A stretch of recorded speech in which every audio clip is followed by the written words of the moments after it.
Hi, everybody. It's Martha Creek, and this is a mentoring moment. And as a reminder, I'm being mentored myself, and I get to hang out with some of the coolest people on the planet. This is a dear friend and colleague, Reverend Dr. Janine Burns, here with us today.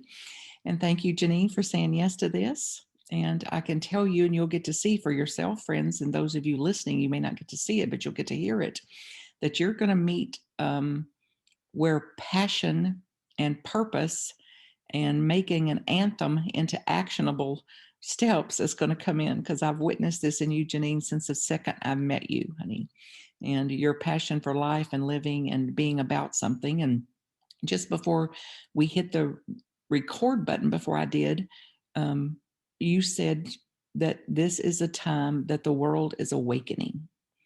So, based on that, and based on what you've studied, what you've seen, you've worked with some of New Thought's most acclaimed and profound, wise teachers over the years. So, just bring some of the teaching in here today with what do you think it means that the world is awakening, that that this is a wake up call for us. Yeah, well, I emphatically believe that the world is undergoing a rapid and radical spiritual transformation. People are discovering the power within them. However, they're discovering it, they are waking up to the creative power of their thought. They're waking up to the idea of quantum physics and energy. And so uh, people are being divinely guided. They're recognizing that the universe expresses through them as divine ideas, and they're taking those ideas and they're putting them into action. And what we also were talking about is uh, in the Old Testament, it says, where there is no vision, the people shall perish. And it's important to have a vision, whatever your vision may be. Your vision could be something to do with the environment. Your vision could be something to do with spirituality. I have several visions that I focus on. Spirituality is my number one, but I'm also a big boating fan, and I became certified to teach. And it's important to have a vision because that's what's going to propel us forward.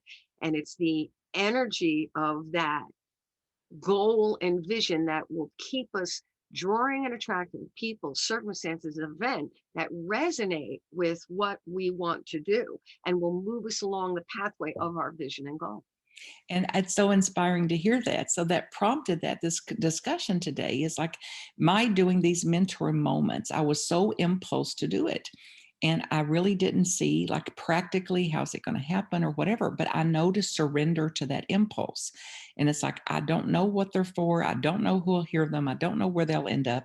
But my vision is to get empowered teachings to the whole of the planet. So it's like, then get some of these wisdom teachers and people, that ordinary Buddhas, people in our lives that to say, then let's see what we're about. So if you're listening to this today, just know that I am in offering these for this very reason, that some kind of water will go on your plant of vision, your plant of creation, your plant of that. And then whatever it is, as Janine said here, whatever the vision is, be about that.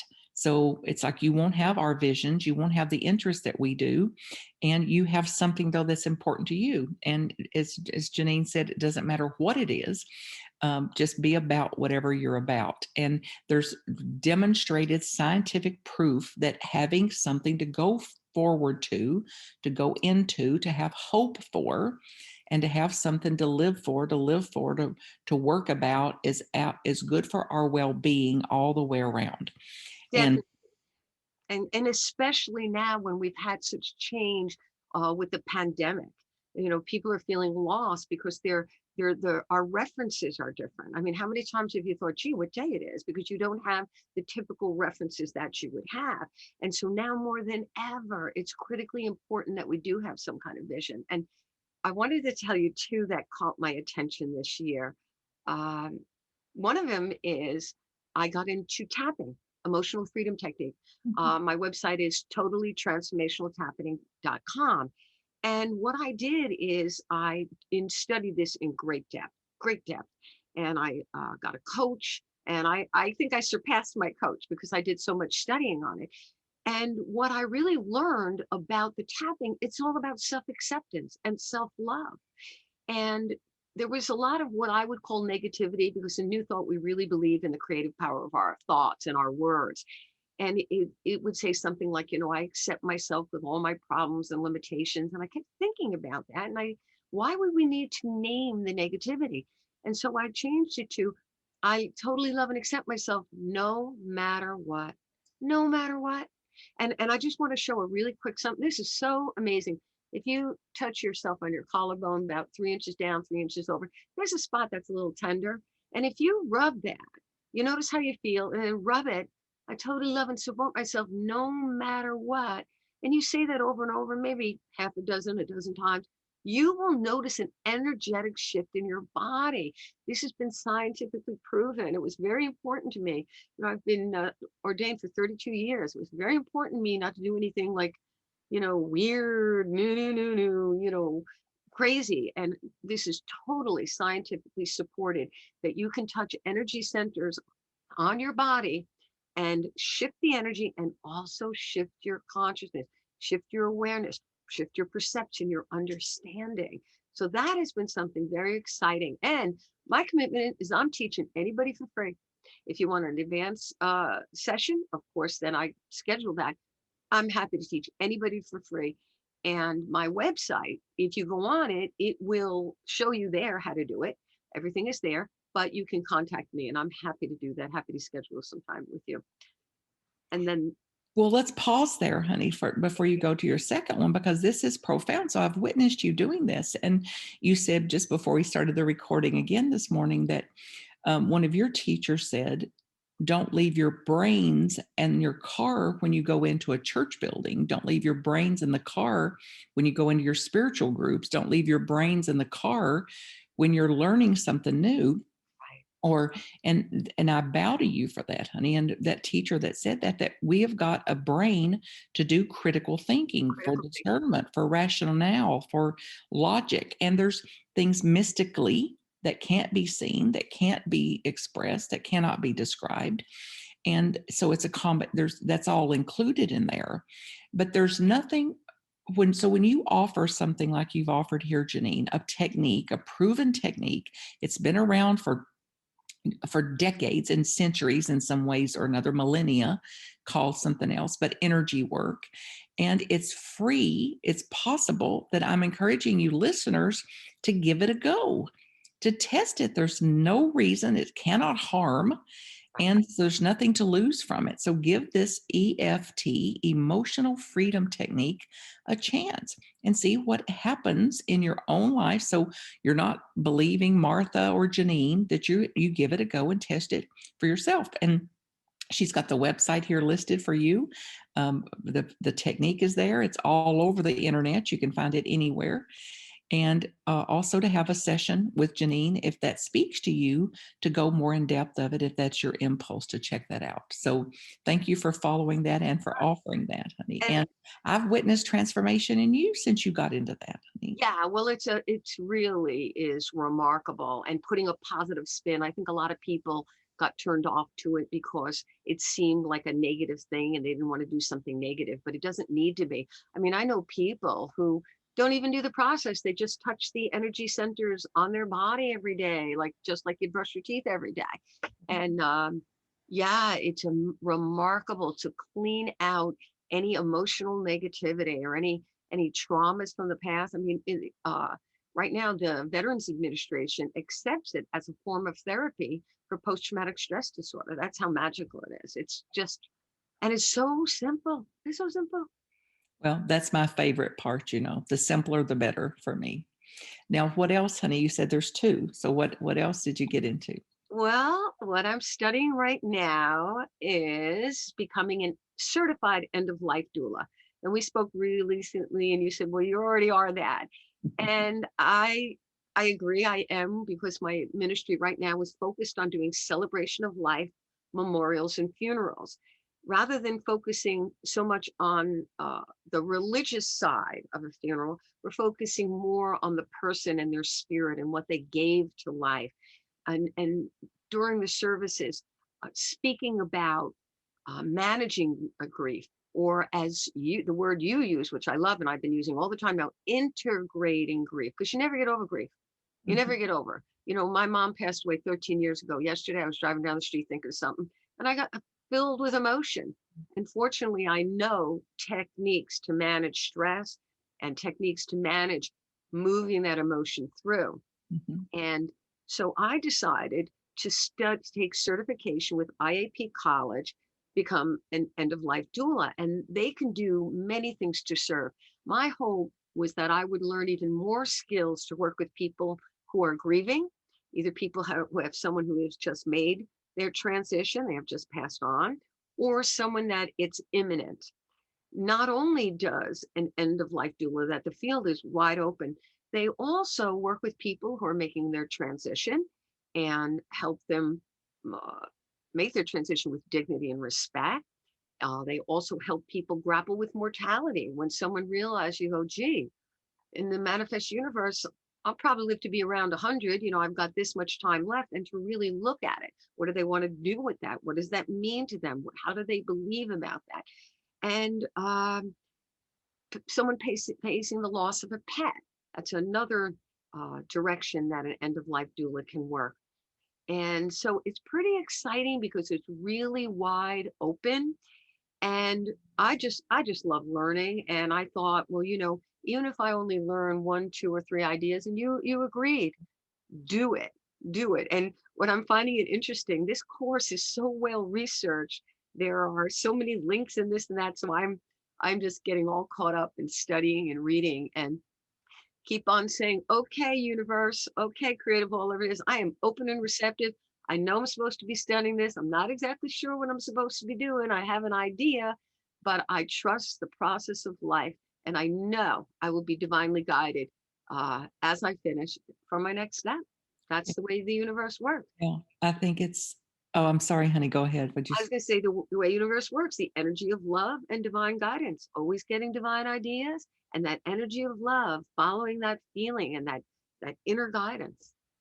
Yeah, and this it's I think it's such a vital part of life, and over the years and since I was a kid, I had no, um, awareness. I'd never heard of anything like hospice or hospice or end of life care, palliative care.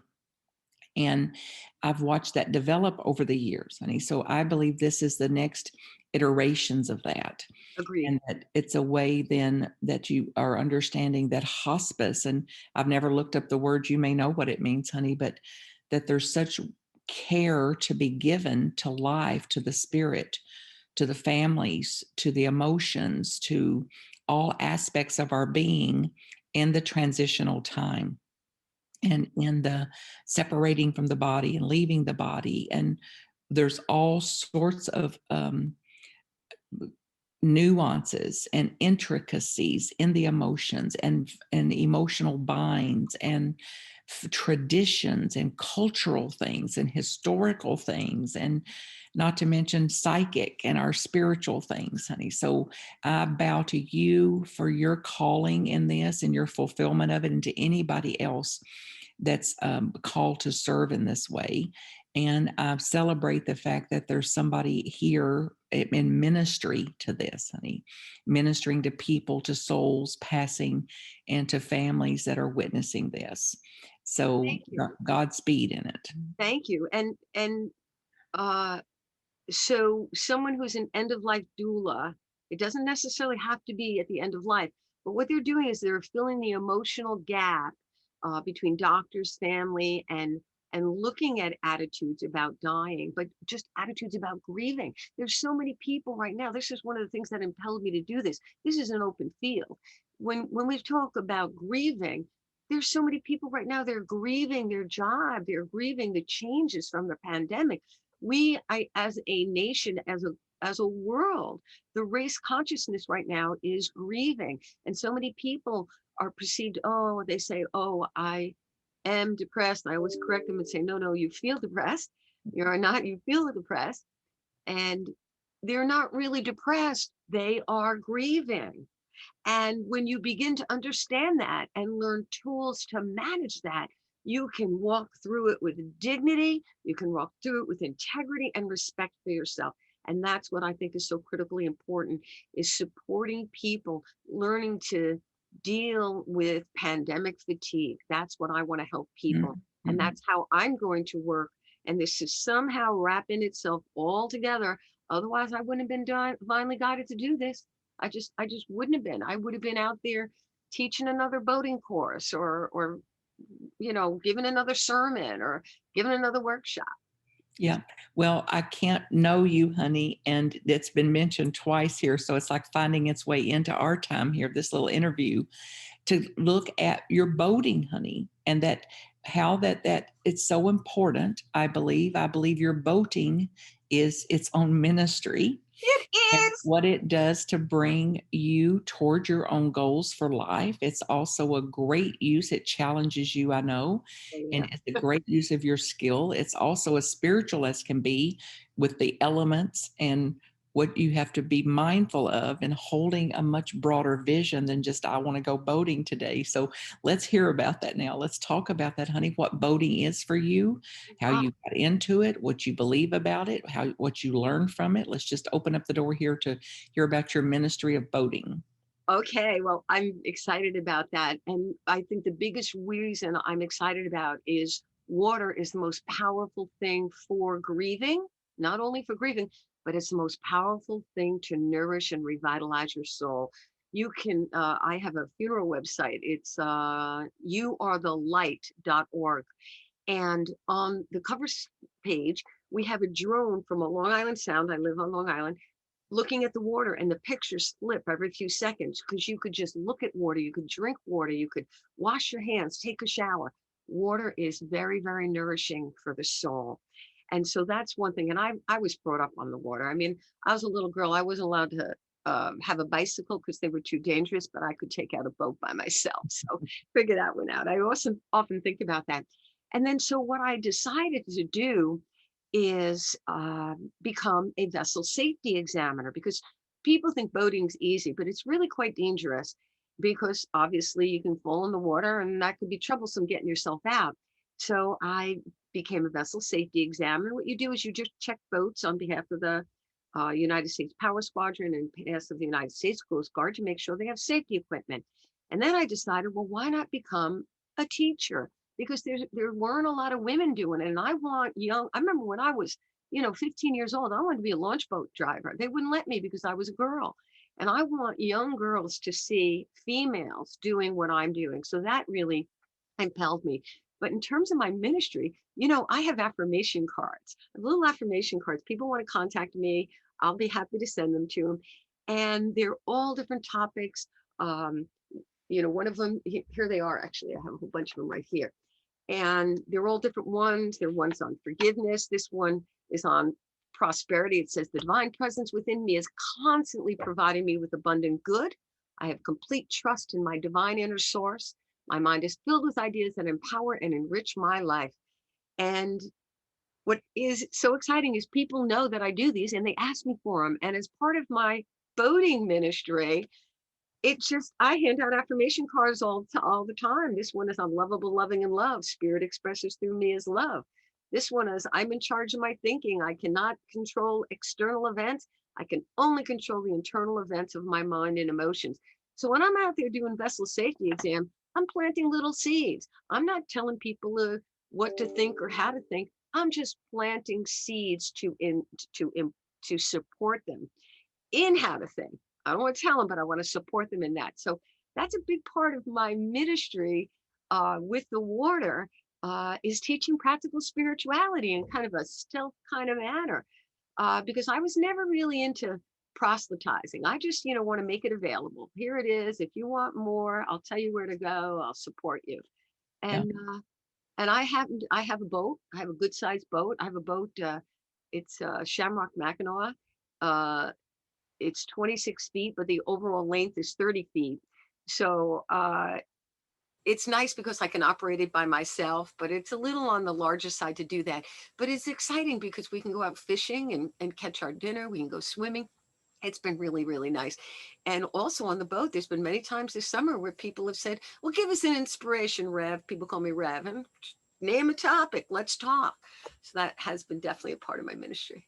It's also part, honey, of how you get to provide that, honey, for others, people that don't have a boat or that's called to be in the water, to have church on the water, to have a ministry topic on the water. And that it's I've witnessed you as in the time that I've known you, Janine, to keep a better balance, it looks like, in your life, that there's no a shortage of friends and colleagues and gatherings and being together in that. And it doesn't replace times of solitude and being alone and being reflective and that too. So it looks to me like from this end that you use that boating on all the ways you've described here, but it also is a way that I've seen you write about and heard you speak about how the boat is also grows you and what you have to do to navigate winds and water and changes and sudden swells, and then not to mention winter rising. So Uh, talk a little bit about how you've navigated some of the winds that you've navigated on the boat,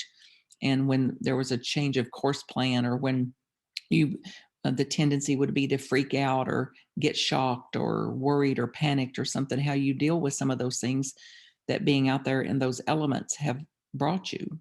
well, the most important thing is, as the captain, you're responsible for your crew, and you want to keep in mind their comfort and their safety. So whenever I get on my vessel, I give even if you've been on my vessel 10 times before, you get a safety trick. I go over, I show you, where the fire extinguishers are, how to contact help, and what exactly to say, and, emergency equipment. Where I keep my boat in particular, there's current, and then there's tide, and then there's wind. And so you're in a little spot with about 18 inches on either side of your boat that you have to navigate that right in. And it's one thing if you want to hit your own boat, but you can't hit your neighbors. So that's been challenging. But it's like riding a bicycle. You just keep practicing and you get it right. The safety thing is, when you have crew, you want to make sure nobody gets hurt. And in terms of navigating, uh, I'm in Huntington Harbor, Huntington Bay, but right outside of that is Long Island Sound. And we were going to go fishing, and we got to the sound, and all of a sudden, like, it just instantly, right? There's an area where it goes from the bay to the sound. We hit 4 and 5 foot swells.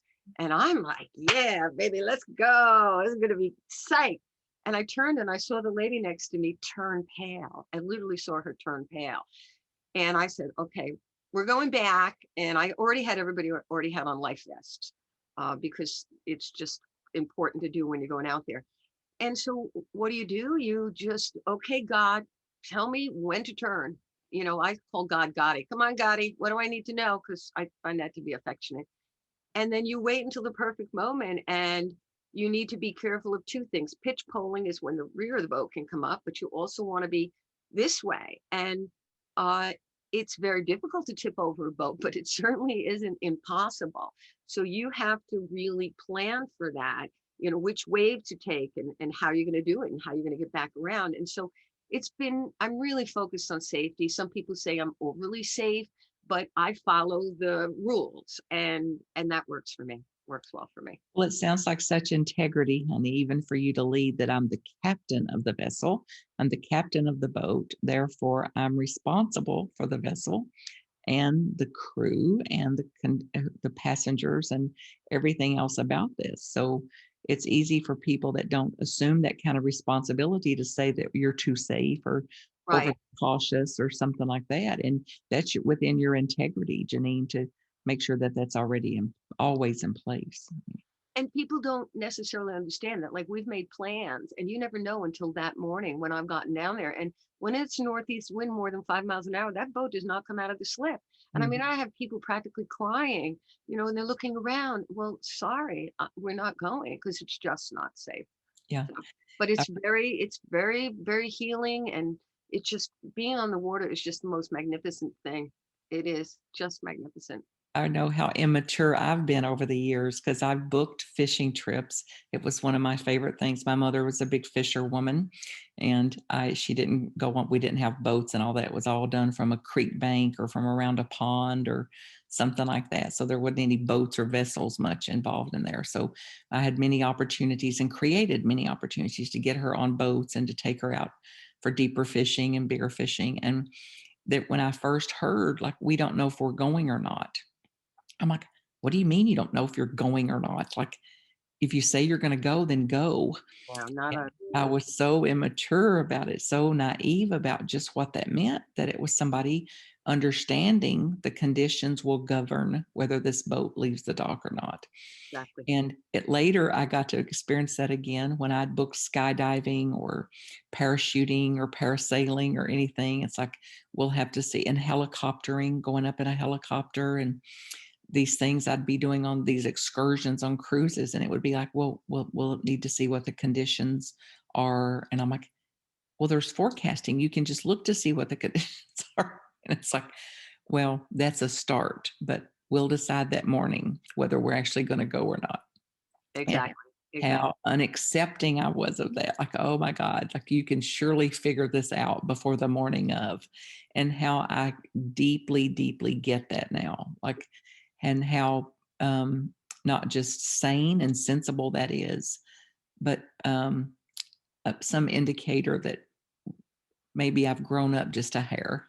I'm growing myself up just a hair to say, not only would do I accept that I understand that, but now I'd be the one wanting to say, hey, let's wait and see what the conditions.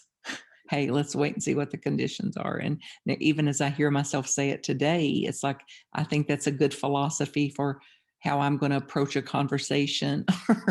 That's a good point, right? When something's a true principle, it's true in every manner. Yeah, that's very interesting. Before we proceed, let's see what the conditions are. Before I proceed Exactly. with this conversation, I'm liking that a lot. let me see what the conditions are. I'm liking that a lot. Good, good. See Oh, see what else, honey. I normally ask in these little times if this message is going to be listened to for the next 2,000 years. This little conversation you and I have had this morning, what message would you for sure want to convey to anybody who's listening? I would want people to know that the creative intelligence of the universe, the creative all that is always with them. And they just need to take some time to get still, silence their mind as best as possible. It's you can't really silence your mind easy. It's kind of like a leaf on the water. You just let it go by, just practice some breathing, just pause, practice some breathing and know that there's an amazing energy and power that wants you to be peaceful and joyful and successful and happy. And it's up to you individually to be in charge of your thinking. Keep your thoughts out of the gutter. Keep the negativity. Stay when the monkey mind starts hitting you, step back and go back to truth and remember that I am one with the amazing creative power of the universe and that the universe is always going to give me divine ideas. Whatever I need shows up to me as divine ideas. I think that's the most critically important thing to be aware is that you're always divinely guided. And then once you're in that consciousness, then all of a sudden, right place, right time, things are happening. It's just amazing. That I think is what is meant by being walking in the kingdom, living in the kingdom, that consciousness. Yeah, thank you, honey. So thank you, listeners. Thank you, whoever you are out in the world that is you I want go. yeah, I just thought of something a moment ago. Um, on YouTube, I have a lot of videos. I speak out at Southampton, Long Island. It's God as Me. And there's a lot of wonderful there, but I have a lot of talks there. If people want to hear some of the inspirational talks that I've offered on the topic of practical spirituality. Good. So say that again. So you're got a YouTube channel. I've heard two websites already. So just put it here on the recording one more time. The best way for them to find the work that you're doing, your website, any way for them to contact you for the Okay. Well, the tapping, the emotional freedom technique is totally transformationaltapping.com. I have a funeral website, which I will be expanding with the end of life work, and that's youarethelight.org. But on YouTube, the Southampton Spiritual Community New Thought Spiritual Center of Eastern Long Island, their website is goddessme.com. I have a lot of talks posted there. And again, if you want some affirmation cards, Dr. Janine Burns at Gmail, contact me. I'll happily send them out to you. thank you, honey. And she means this from the bottom of her heart. So go check her out, listen, learn, expand your own territory of your mind and your physicality, and certainly receive this gift that you've been given today and getting to know Dr. Janine a little bit. And Thank to you. reach me, it's marthacreek.com. If there's any way in the world I can support you, and there's tons of free resources on that website as well, marthacreek.com. Yes, there So are. blessings, listeners. Thank you again, Janine, for this Thank time and you. your heart and your hands in the world, honey. And I lift you up in all ways. And Yeah. I do you as well. And thank you so much. Pleasure to be with you. Bye for now, folks. See you next time. MarthaCreek.com if I can support you. Blessings.